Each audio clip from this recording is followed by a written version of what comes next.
What would you do if your father left behind a $40 million estate and you still couldn't find the real inheritance? After a billionaire's death, his children tore apart a mansion searching for hidden wealth. They sold priceless treasures, destroyed family history, and ignored the one man who had remained loyal for over 50 years, the gardener. But while they searched inside the house, the greatest secret was waiting beneath a forgotten rose garden. What they eventually discovered would reveal a hidden legacy, a buried fortune, and a truth their father had protected for decades. And before this story is over, you'll learn why the most valuable inheritance isn't always measured in dollars. A cold autumn wind swept across the rolling hills outside Lexington, Kentucky, while dark clouds drifted above golden fields and scattered leaves danced across the long driveway leading to Hawthorne Manor. The funeral of William Hawthorne drew more than 300 people. Politicians arrived in black luxury cars. Business executives stepped quietly across the stone pathways. Former employees, neighbors, church members, and longtime friends gathered beneath white tents erected beside the family cemetery overlooking the estate. For most of Kentucky, William Hawthorne had been a legend.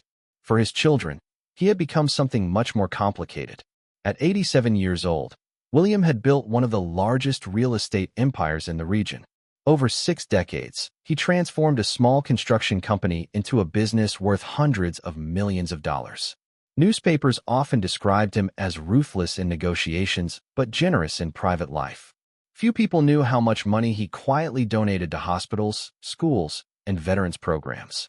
Now he was gone, and everyone wanted to know what he had left behind. The center of attention after the funeral wasn't the cemetery. It was Hawthorne Manor. The massive estate stretched across more than 200 acres of rolling countryside.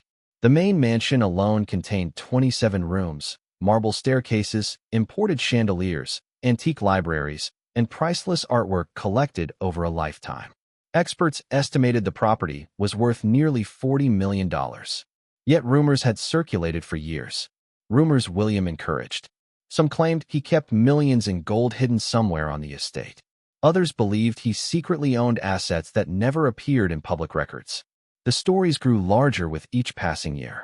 Now that he was dead, those stories returned stronger than ever. Standing near the cemetery was William's eldest son, Charles Hawthorne. At 58 years old, Charles possessed the same tall frame his father once had. His silver-streaked dark hair remained carefully groomed, and his sharp jawline gave him a commanding presence. Years in corporate management had made him disciplined and calculating. Charles believed success came from control, planning, and logic. He respected wealth more than sentiment and viewed most relationships as transactions. Though intelligent, he often struggled to trust people. Beside him stood his younger brother, Daniel Hawthorne. Daniel was 54, broader and more athletic than Charles. His sandy gray hair and expensive tailored suits reflected a man who enjoyed status and appearances. Unlike his older brother, Daniel was charismatic and charming in public. However, years of failed business ventures and risky investments had left him constantly searching for shortcuts to financial security. He often felt overshadowed by both his father and older brother. The youngest sibling was Victoria Hawthorne. At 49 years old, Victoria carried herself with elegance and confidence. Her dark hair framed a striking face that had appeared in countless charity galas and society magazines. She was intelligent, ambitious, and fiercely protective of her social standing. Beneath her polished exterior, however, lived a deep resentment. For years, she believed William favored business interests over family relationships. The 3 siblings stood together, but only physically. Emotionally, they had been drifting apart for decades. As guests began leaving the cemetery, the conversation quickly shifted from grief to inheritance. $40 million isn't everything, Daniel said quietly. Charles glanced toward him. What do you mean? Daniel lowered his voice. You've heard the stories. Victoria immediately joined the conversation. The hidden assets? Daniel nodded. Their father had often hinted that his greatest investment wasn't listed anywhere. Nobody knew whether he was joking. Nobody knew whether it was true, but all 3 children believed it. The possibility settled into their minds long before William died. Now it consumed them. None of them noticed the elderly man standing near the rose gardens overlooking the estate. Thomas Reed remained far from the discussion. At 78 years old, Thomas looked exactly like someone who had spent a lifetime working outdoors. His weathered face carried deep lines etched by sun, wind, and decades of labor. His thick white hair rested beneath an old brown cap. Though age had slowed his movements, his broad shoulders still reflected surprising strength. His faded blue eyes held quiet wisdom and patience rarely found in younger men. Thomas had served the Hawthorne family for 52 years. He arrived as a young groundskeeper. He remained long enough to become part of the estate itself. Unlike the children, Thomas had witnessed every chapter of William's life. The triumphs, the failures, the secrets. Most importantly, he understood something the others didn't. William Hawthorne had never cared much about money, not compared to legacy. As Thomas looked toward the freshly covered grave, a sadness settled heavily inside his chest. He wasn't mourning a billionaire. He was mourning his oldest friend. Nearby, the three heirs continued discussing hidden fortunes. Inside the mansion, lawyers prepared estate documents. Across Kentucky, rumors spread faster than facts. And beneath the silence of Hawthorne Manor, a secret that had been protected for generations remained exactly where William intended, waiting for the right moment to be discovered. 3 days after William Hawthorne's funeral, cold rain clouds still lingered above Hawthorne Manor, and the vast estate seemed trapped beneath a silence that felt heavier than grief itself. The lawyers had not yet completed the estate proceedings. That detail no longer mattered to William's children. They had become obsessed. Every rumor they had ever heard about their father now returned with renewed force. Throughout their childhood, William occasionally made cryptic remarks about real wealth and the future. Sometimes he joked that the family fortune was not where people expected it to be. At the time, nobody paid attention. Now those comments felt like clues. Charles Hawthorne took control immediately. He converted the mansion's grand dining room into a temporary command center. Architectural blueprints covered the long mahogany table. Property maps, estate records, and notebooks filled with theories sat scattered everywhere. Charles barely slept. The disciplined executive who once managed multi-million-dollar projects now spent his days analyzing walls, fireplaces, and floor plans like a treasure hunter. Daniel Hawthorne approached the mystery differently. Instead of studying documents, he hired crews. Construction workers arrived daily. Electricians inspected hidden wiring. Contractors used scanning equipment to search for concealed compartments. Daniel's impatience grew stronger with every passing day. Years of failed investments had left him desperate to prove he could uncover something extraordinary before his siblings. Victoria Hawthorne was no better. She spent hours searching through family records, old letters, and antique furniture. Unlike her brothers, she believed William may have hidden valuable jewelry, bearer bonds, or private ownership certificates. Her frustration deepened whenever she found nothing. Beneath her polished confidence lived a woman who felt cheated by life. She convinced herself that her father owed her answers. Within a week, the mansion became a construction site. Workers removed wall panels. Ancient fireplaces were partially dismantled. Hidden compartments were drilled open. The magnificent library suffered the worst damage. Shelves crafted by master woodworkers nearly 80 years earlier were torn apart searching for secret safes. Every discovery ended the same way. Nothing. No gold. No cash. No secret vault. Only more questions. One afternoon, Thomas Reed entered the library carrying pruning shears he had forgotten during the funeral preparations. The sight stopped him cold. Books lay scattered across the floor. Dust filled the air. Pieces of handcrafted mahogany would rested in piles like broken bones. For a moment, he simply stood there. His chest tightened. The library had been William's favorite room. He remembered countless evenings spent there discussing life, history, and family. Now it looked like a battlefield. You need to stop this. His voice was calm but firm. Charles looked up from a blueprint. Stop what?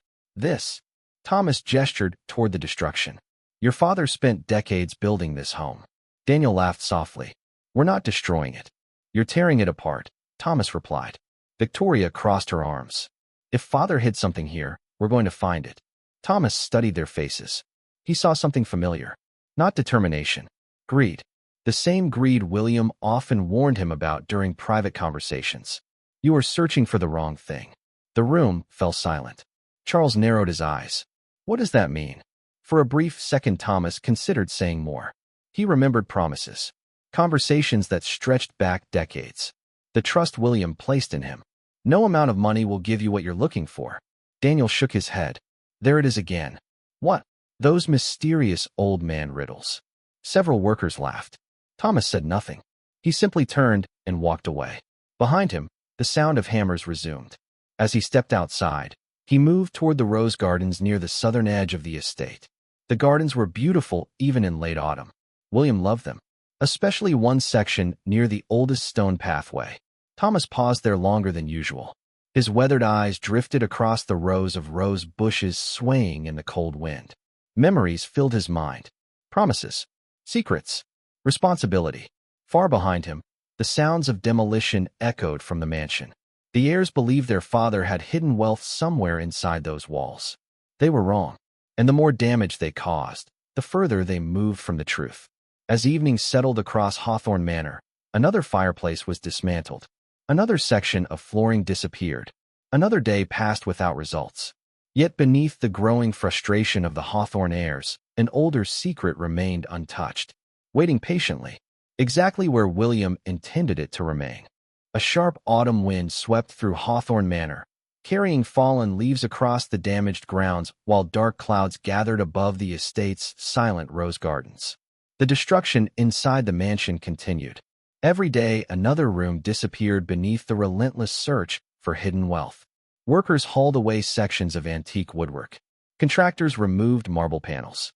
Even the grand staircase had been partially dismantled after Daniel became convinced there might be a hidden compartment beneath it. Weeks passed. Nothing was found. The growing frustration slowly transformed into anger. And eventually, that anger found a target. Thomas Reed. One morning, Charles Hawthorne entered the estate office, carrying several financial reports. His mood had deteriorated significantly over the previous month. Every failed search felt like a personal humiliation. Every empty wall and hollow floor only deepened his suspicion that someone knew more than they admitted. His eyes settled on Thomas through the office window. The old gardener was trimming rose bushes near the southern gardens. Always the roses. Always the same section. Charles frowned. Why is he still here? Daniel glanced outside. You mean Thomas? Of course Thomas. Victoria looked up from a stack of estate documents. What about him? Charles tossed the reports onto the desk. We're paying staff salaries while trying to settle the estate. Daniel shrugged. He doesn't cost much. That's not the point. Charles lowered his voice. I think he knows something. The room became quiet. Victoria slowly leaned back. What are you suggesting? I'm suggesting Father trusted him too much. Daniel considered the idea. Over 50 years of service. Countless private conversations. Unlimited access to the property. The theory didn't seem impossible. By afternoon, the suspicion had spread. Workers whispered about it.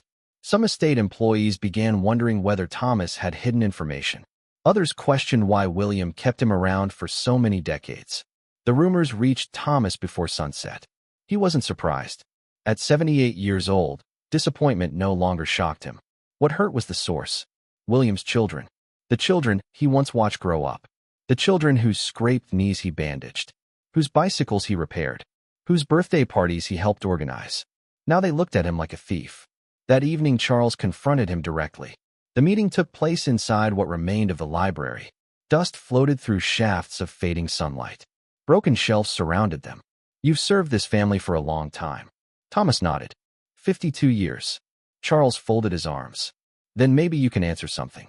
Thomas remained silent. Did my father ever tell you where he hid his assets?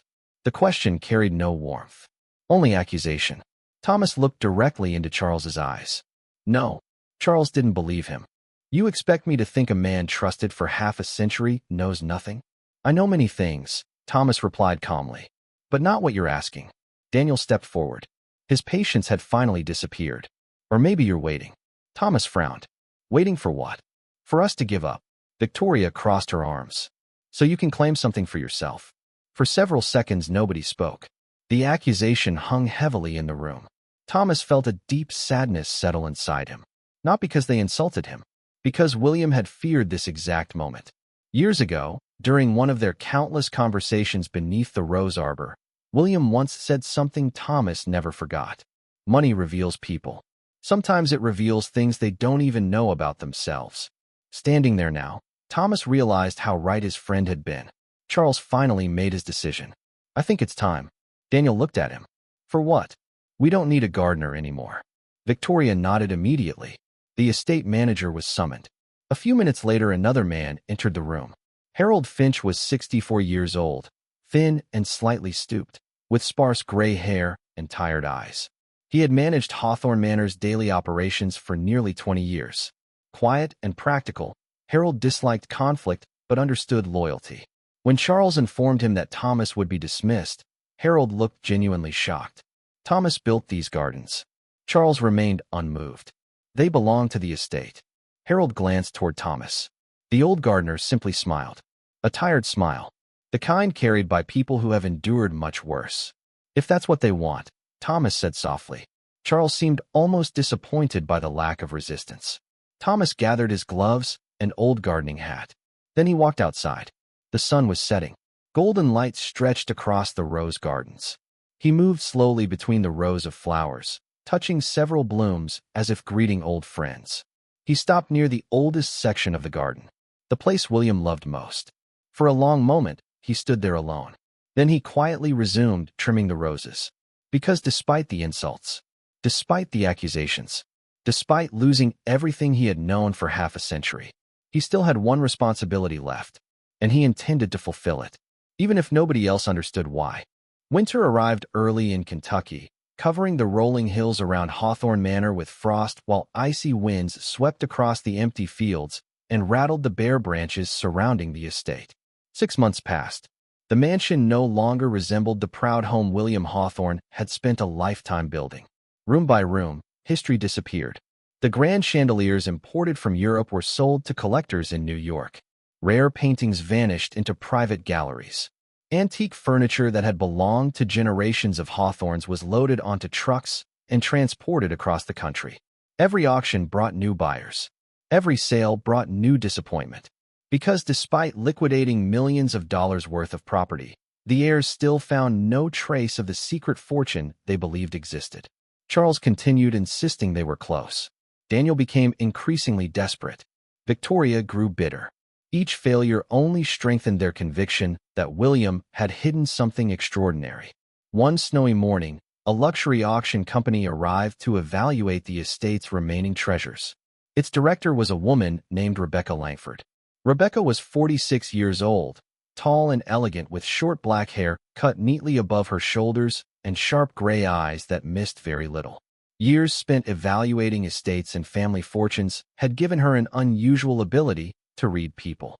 Beneath her professional appearance lived a practical woman who had witnessed greed destroy countless families after funerals. Nothing surprised her anymore. As she walked through the damaged mansion, her expression darkened. "This place was magnificent once," she said quietly. Charles nodded. "It still is." Rebecca glanced at a dismantled fireplace, then at missing wall panels, then at the damaged library. "No," she replied honestly. "It was." Her words lingered in the room long after she walked away. Meanwhile, the library itself faced a different fate. The collection contained nearly 8,000 books gathered over 50 years. Historical volumes, first editions, rare manuscripts. William treasured them more than most of his artwork. Yet because no hidden compartment had been discovered among the shelves, the heirs decided to sell the collection. Over several weeks, truckloads of books left Hawthorne Manor. The empty shelves remained behind like ghosts. Harold Finch watched the process in silence. Each departing truck felt like another piece of William disappearing. But he said nothing. Nobody listened anymore. Outside the mansion, however, life followed a different rhythm. Every morning before sunrise, Thomas Reed returned. Although officially dismissed months earlier, nobody bothered stopping him. Perhaps because they no longer viewed him as important. Perhaps because they had forgotten him entirely. Thomas arrived wearing the same weathered coat, the same old gardening gloves, the same faded cap. He walked directly to the rose gardens. Never the mansion, never the auctions, never the arguments. Only the roses. Snow covered many of the flower beds, but Thomas continued tending them anyway. He trimmed damaged branches, protected roots from frost, repaired stone borders around the garden paths.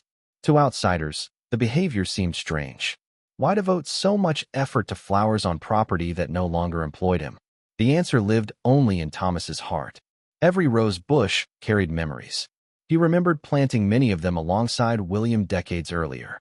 He remembered conversations that stretched late into summer evenings. He remembered promises. One particular section always received extra attention. The oldest rose garden near the southern edge of the estate. Visitors rarely noticed it. The heirs certainly didn't. But Thomas checked it every day, without fail. One afternoon, Daniel spotted him through a window. The sight irritated him. Months of searching had produced nothing. Yet somehow the old gardener remained calm. Daniel walked outside. "You still coming here?" Thomas looked up from his work. "Yes." "Why?" Thomas smiled gently. "The roses still need care." Daniel shook his head. "You're the only person left who cares about this place." For a moment, Thomas studied the younger man. Beneath the frustration, he saw exhaustion, failure, fear, the same emotions he had witnessed growing stronger over the past 6 months. "You think your father hid money here," Thomas said quietly. Daniel frowned.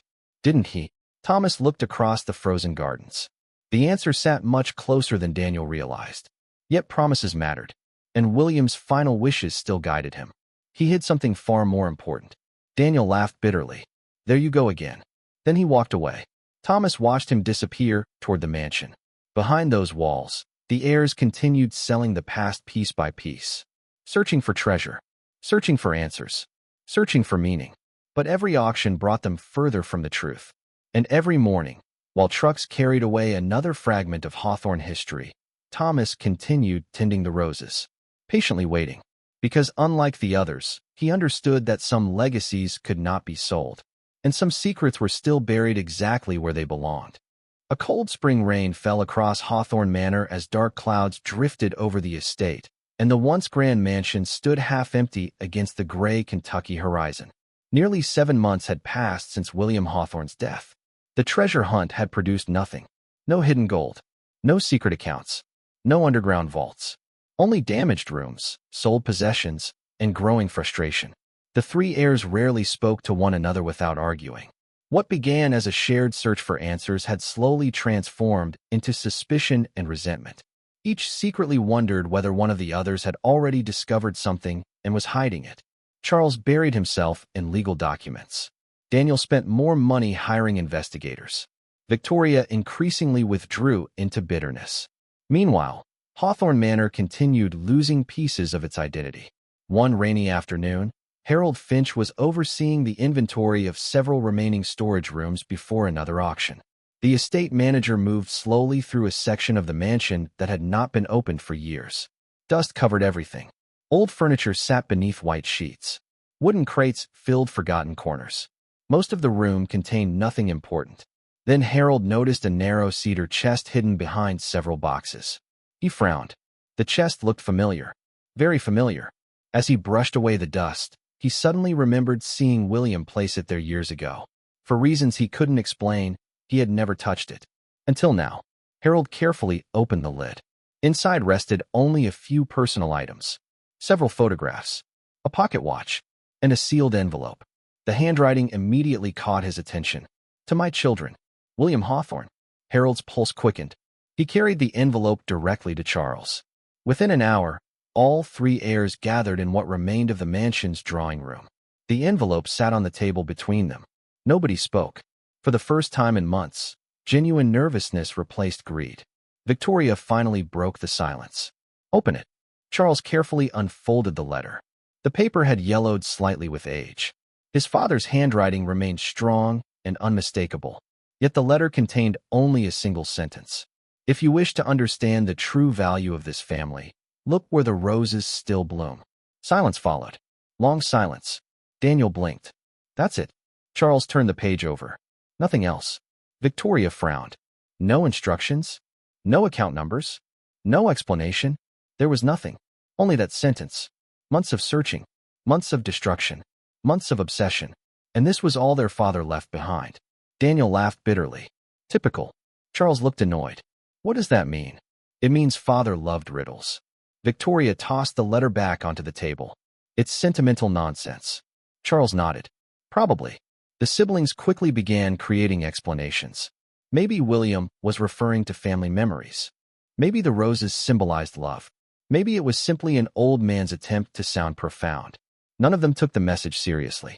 Not for long. Yet across the estate, another reaction unfolded. Harold eventually brought the letter to Thomas Reed. The old gardener sat beneath a covered work shelter near the rose gardens repairing tools. Rain tapped softly against the roof overhead. Thomas accepted the paper. At first his expression remained calm. Then he read the sentence. Everything changed. The color drained from his face. His weathered hands trembled slightly. For several seconds he simply stared. Harold immediately noticed. "What is it?" Thomas didn't answer.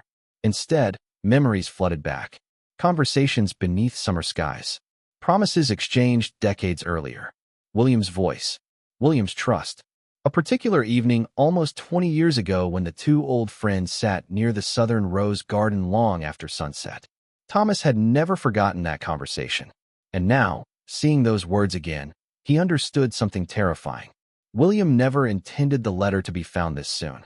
Something had changed. Something William anticipated. The realization unsettled him deeply. "Thomas." Harold's voice pulled him back. The gardener folded the letter carefully. His eyes drifted toward the oldest section of roses. The same place he visited every day. The same place nobody else cared about. The same place William loved more than any room inside the mansion. "Did William tell you something?" Harold asked quietly. Thomas remained silent. Not because he wanted to deceive his old friend. Because he had made a promise. A promise that still bound him. As evening approached, the rain gradually stopped. The heirs returned to arguing about auctions and property sales. The letter was already forgotten. To them, it was meaningless. A sentimental farewell from an eccentric old billionaire. But Thomas knew better. As darkness settled across Hawthorne Manor, he stood alone among the blooming roses. For the first time in many years, he felt fear. Because William's final message wasn't meant to point toward money. It pointed toward a truth that had remained hidden for decades. And sooner or later, that truth would finally come to light. A violent spring storm swept across Lexington during the night, sending powerful winds through Hawthorne Manor while thunder rolled across the dark Kentucky hills. The storm lasted nearly 8 hours. By dawn, the estate looked wounded. Broken branches littered the grounds. Several old trees had fallen. Sections of fencing lay twisted across muddy fields. Rainwater pooled along the stone pathways that wound through the gardens. As always, Thomas Reed arrived shortly after sunrise. The old gardener had barely slept. Ever since William's letter surfaced, a sense of unease had followed him. The message had confirmed what he secretly feared. The time William spent preparing for was finally arriving. Thomas moved slowly through the damaged grounds, inspecting the gardens. Many rose bushes survived. Some did not. Then he reached the southern section. His heart stopped. One of the oldest rose trees on the estate had been uprooted. The massive plant had stood there longer than most people in Hawthorne Manor could remember. William often called it the guardian of the garden. Now it lay on its side, its roots exposed. Mud covered everything. At first Thomas focused on the damage. Then he saw something beneath the torn earth. Metal. His breathing became shallow. Carefully kneeling in the mud, he brushed away dirt with trembling hands. More metal appeared. A circular steel surface. Perfectly preserved. Exactly where he remembered. For a long moment, he simply stared. The years disappeared. Suddenly, he was no longer an old gardener, standing in a storm-damaged garden. He was a younger man sitting beside William Hawthorne nearly 25 years earlier. The memory remained vivid. William had been in his early 60s then. Stronger. Healthier. His dark hair had only begun turning gray. The two men sat beneath the same rose tree one summer evening. William spoke more seriously than Thomas had ever heard. "If anything happens to me before the time is right, you must protect it." Thomas remembered laughing. "Protect what?" William smiled. "The future." At the time, the answer sounded ridiculous. Later it stopped sounding ridiculous. Now, kneeling in the mud, Thomas finally understood that the future had arrived. The circular steel structure measured nearly 6 feet across. At its center sat a concealed locking mechanism. Time had weathered the surface, but the engineering remained intact. Nobody would ever have discovered it without the storm. Nobody. Thomas slowly stood. His first instinct was to keep the discovery hidden. But promises mattered. And William had given clear instructions. When the entrance was revealed, certain people had to be notified. Not the heirs. The lawyer. An hour later, Thomas drove into Lexington. His destination was the office of Margaret Ellis. Margaret Ellis was 62 years old, a respected estate attorney with sharp features, silver blonde hair, and intelligent green eyes. She carried herself with calm authority earned from 4 decades of legal practice. William trusted very few attorneys during his lifetime. Margaret was one of them. She valued integrity above profit and possessed a reputation for honoring clients' wishes exactly as written. When Thomas entered her office, she immediately noticed his expression. Something was wrong, or perhaps something was finally right. After listening to his explanation, Margaret remained silent for nearly a minute. Then she opened a locked cabinet. Inside rested a sealed folder. William Hawthorne. Special instructions. Thomas stared. Margaret carefully opened the file. A single document rested inside. She read it twice, then looked directly at him. It happened. Thomas nodded. Yes. Margaret closed the folder. The heirs must be informed. By late afternoon, word spread rapidly. Charles arrived first. Then Daniel. Then Victoria. Months of disappointment had made them cynical. But the moment they reached the southern gardens and saw the steel structure emerging from the earth, everything changed. Excitement exploded across their faces. Charles immediately dropped to one knee beside the opening. Daniel stared in disbelief. Victoria's eyes widened. For the first time in nearly a year, hope returned. Not hope for answers. Hope for wealth. That's it, Daniel whispered. I knew it. Charles ran his hand across the metal. A vault. Victoria smiled for the first time in months. Father actually hid it. None of them noticed Thomas standing quietly behind them. None of them asked why he looked sad instead of excited. Because unlike the heirs, Thomas already knew something important. William never built this place to protect money. He built it to protect something far more valuable. And as storm clouds slowly cleared above the estate, the buried steel door waited beneath the roses. Silent, patient, ready to reveal a secret that had remained hidden for generations. The morning sun broke through the retreating storm clouds, casting pale golden light across the rose garden where the steel hatch waited beneath the damp earth. For the first time in nearly a year, the heirs had stopped arguing. They stood together around the exposed entrance. Excitement replaced resentment. Anticipation replaced frustration. Charles was already calculating possibilities. Daniel imagined stacks of gold bars hidden underground. Victoria silently wondered whether their father had concealed enough wealth to make the entire estate seem insignificant. Thomas stood several feet away. Unlike the others, he felt no excitement, only responsibility. Margaret Ellis arrived shortly after sunrise carrying a thick leather folder containing William's final instructions. Several contractors were hired to safely open the structure. Leading the operation was Robert Hayes, a 53-year-old structural engineer with broad shoulders, a square jaw, and weathered skin from decades spent working around excavation sites. His dark beard showed streaks of gray, and his calm personality made him well-suited for difficult projects. Robert had spent years opening abandoned bunkers, underground facilities, and historical structures. Even he looked impressed by the engineering before him. This wasn't built to last decades, Robert said while examining the steel mechanism. It was built to last generations. Several hours later, the locking system finally released. A deep metallic sound echoed beneath the garden. The hatch slowly opened. Cool air rose from below. Everyone leaned forward. A staircase descended into darkness. Emergency lights were installed before anyone entered. Then Robert led the group underground. The chamber seemed endless. Concrete walls stretched far beyond what anyone expected. Rows of industrial shelving filled the enormous underground structure. The heirs stopped walking. Confusion spread across their faces. There was no gold, no silver, no stacks of cash. Instead, thousands of carefully organized boxes filled the facility. Documents, files, ledgers, maps, records. Entire walls covered with records. Daniel blinked several times. This has to be another room. Robert shook his head. No. Victoria looked around. There has to be something else. But there wasn't. The deeper they explored, the more records they found. Margaret opened the first archive box. Inside were land deeds. Hundreds of them. Properties across Kentucky. Then Tennessee. Then Ohio. Then Indiana. The pattern continued. Every box revealed more. Thousands of acres. Thousands upon thousands. Charles grabbed several folders. His eyes widened. Dates stretched back more than 50 years. Many purchases had been made quietly through private trusts and holding companies. Others involved forgotten farmland, abandoned industrial sites, and undeveloped wilderness. William had spent half a century acquiring land nobody wanted. At least that was what everyone believed. A second section contained investment records. The numbers were staggering. Stocks, energy projects, agricultural partnerships, transportation infrastructure. Investments made decades before they became valuable. Every decision appeared deliberate. Every purchase carefully documented. Victoria sat down heavily on a nearby chair. Her hands trembled. For the first time, she realized her father had been planning something much larger than any of them imagined. Thomas slowly walked toward a familiar section. He had seen some of these records before. Not all, but enough. Years ago, William occasionally brought him underground. Never to discuss money. Always to discuss the future. The old billionaire often said something strange.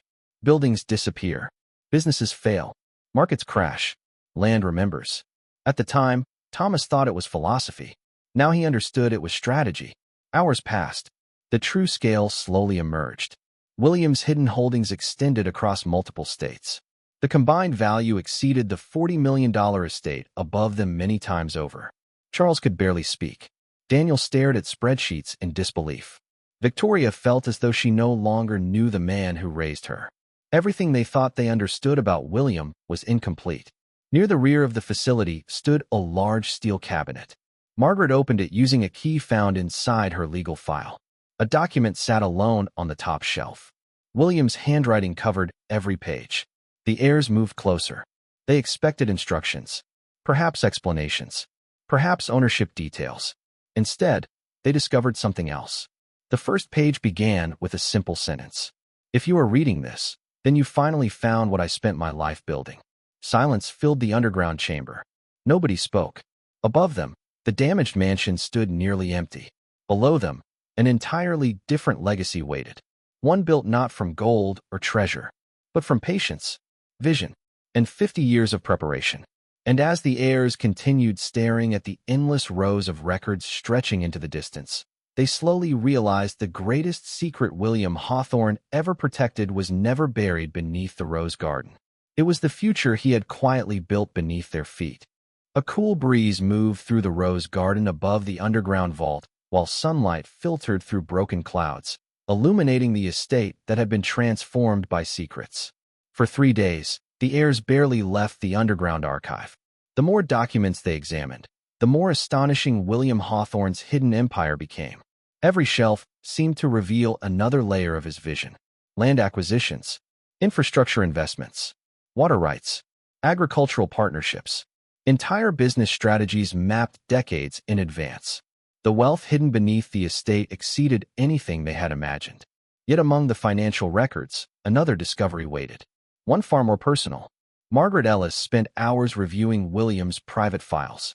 Late one afternoon, she opened a cabinet located near the rear of the vault.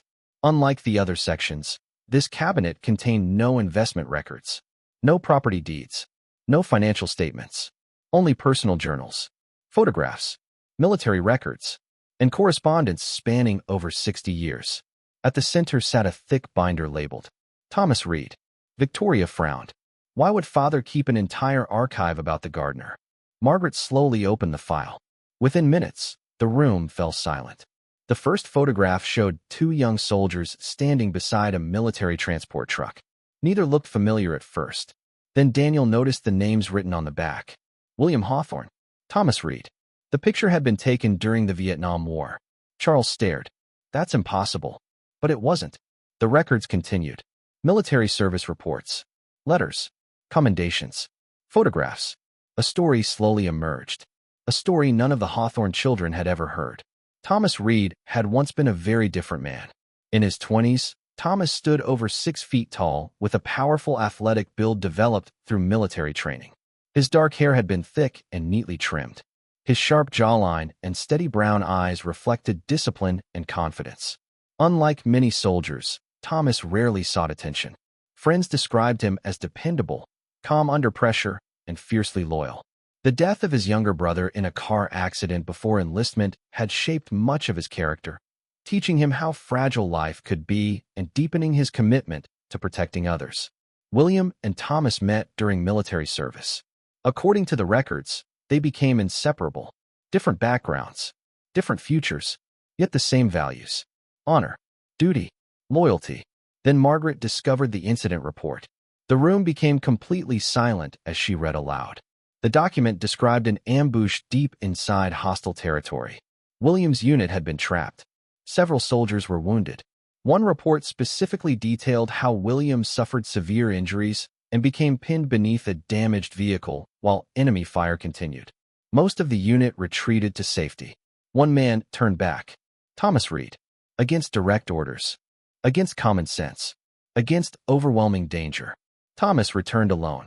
The report described him carrying William nearly half a mile through active combat while under fire. Multiple witnesses confirmed the account. The action saved William's life. Victoria slowly lowered the papers. Charles stared at another photograph. For the first time since their father's death, guilt began replacing greed. Further documents revealed what happened afterward. William attempted to reward Thomas repeatedly. Job offers, business opportunities, property, partnerships. Thomas refused every one. Every single one. Finally, one handwritten letter explained everything. The letter came directly from Thomas. "You do not owe me your life, my friend. We survived together. That is enough. If you truly wish to repay me, let me remain part of your journey." The room remained silent. Margaret continued reading. Years later, when William purchased Hawthorne Manor, Thomas accepted a single position: gardener.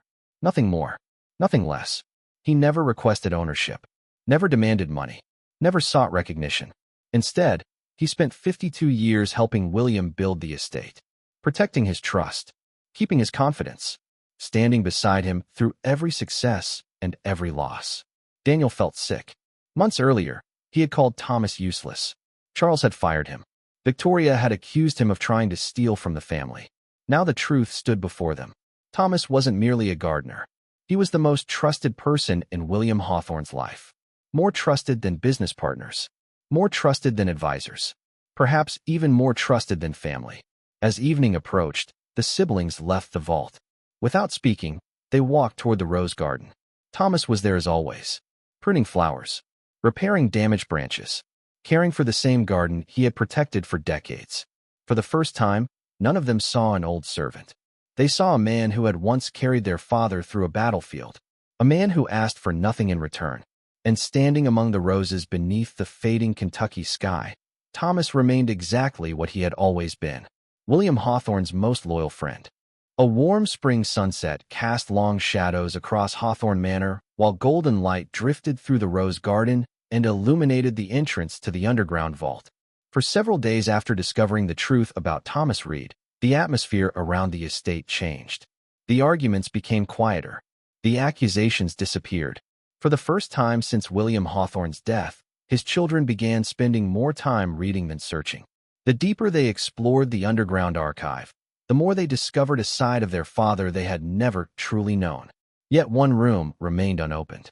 At the far end of the underground complex stood a steel door unlike the others. No financial records were stored there. No land deeds. No investment files. Only a simple brass plaque mounted beside the entrance. Final instructions. Margaret Ellis stared at the door for several seconds. Then she removed a small envelope from William's legal file. Inside rested a single key. William had left specific instructions. The room could only be opened after the entire archive had been reviewed. Now that moment had arrived. The group entered together. The chamber was surprisingly small. A single desk sat near the center. Several chairs faced a large projection screen mounted on the wall. Nothing else. No shelves. No boxes. No hidden treasures. Daniel frowned. "This is it." Margaret inserted a flash drive found inside the envelope. The projector activated. Static briefly filled the screen. Then an image appeared. William Hawthorne. The room instantly fell silent. The recording had clearly been made during the final year of his life. William looked older than anyone remembered. His hair had turned completely white. His face carried deeper lines. Yet his eyes remained sharp. The same eyes that built an empire. The same eyes that once dreamed far beyond the horizon. For several seconds, he simply looked into the camera. Then he smiled. Well, he said softly, if you're watching this, then Thomas kept his promise. Nobody moved. William continued, I suspect you've spent a great deal of time looking for hidden money. The siblings lowered their eyes. The accuracy stung. I also suspect you've torn apart parts of my home. A painful silence followed. Even William seemed unsurprised. I know my children. The faint smile returned. Then his expression grew serious. If you found this place too late, it means you spent most of your lives searching for wealth while forgetting the people standing beside you. The words hit harder than any accusation. Charles stared at the floor. Daniel folded his arms tightly. Victoria fought tears. William wasn't angry. That somehow made it worse. The recording continued. You believe the greatest treasure I possessed was money. He shook his head. It never was. Images appeared on the screen beside him. Family photographs. Old birthdays. Fishing trips. Christmas celebrations. Pictures of their mother. Pictures of Thomas. Pictures of moments long forgotten. The greatest wealth any person owns is time spent with the people they love. Nobody spoke. Nobody could. Then William revealed the final truth. The screen shifted to legal documents. Scholarship agreements. Educational foundations. Community development projects. Thousands of pages. Years of planning. The majority of my hidden holdings have already been transferred. Daniel looked up sharply. Transferred? William nodded, as if hearing the question. Most of the assets beneath this estate belong to the Hawthorne Children's Future Foundation. The room froze. Margaret already knew. The heirs did not. William explained further. For nearly 20 years, he had quietly funded educational opportunities for disadvantaged children across multiple states. The foundation would continue long after his death. The value of the assets reached hundreds of millions of dollars. Potentially more. Yet none of it belonged to his heirs. Not directly. Instead, it belonged to future generations. Children who would otherwise never receive opportunities. Victoria covered her mouth. Charles looked stunned. Daniel sat down heavily. Then came the final revelation. William smiled again. There is only one person I trust to protect that mission. The image changed. Thomas Reed appeared on screen beside William. A much younger Thomas.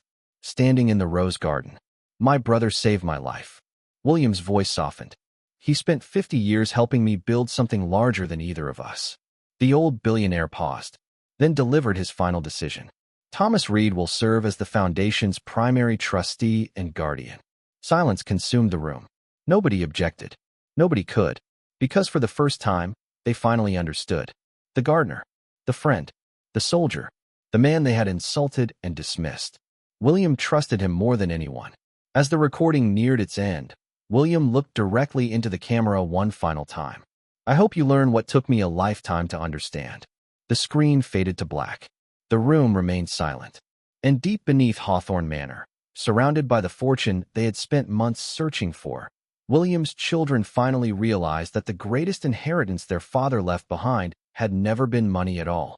A gentle autumn breeze drifted across the hills of Kentucky as golden sunlight bathed the former Hawthorne estate, now filled with laughter instead of silence. 10 years had passed since the day the underground vault was opened.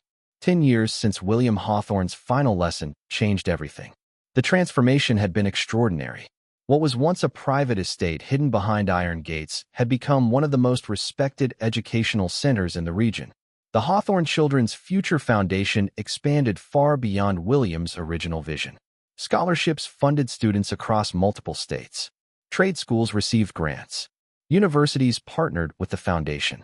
Rural communities gained access to educational programs that had never existed before. Over the decade, tens of thousands of children received opportunities that otherwise would have remained out of reach.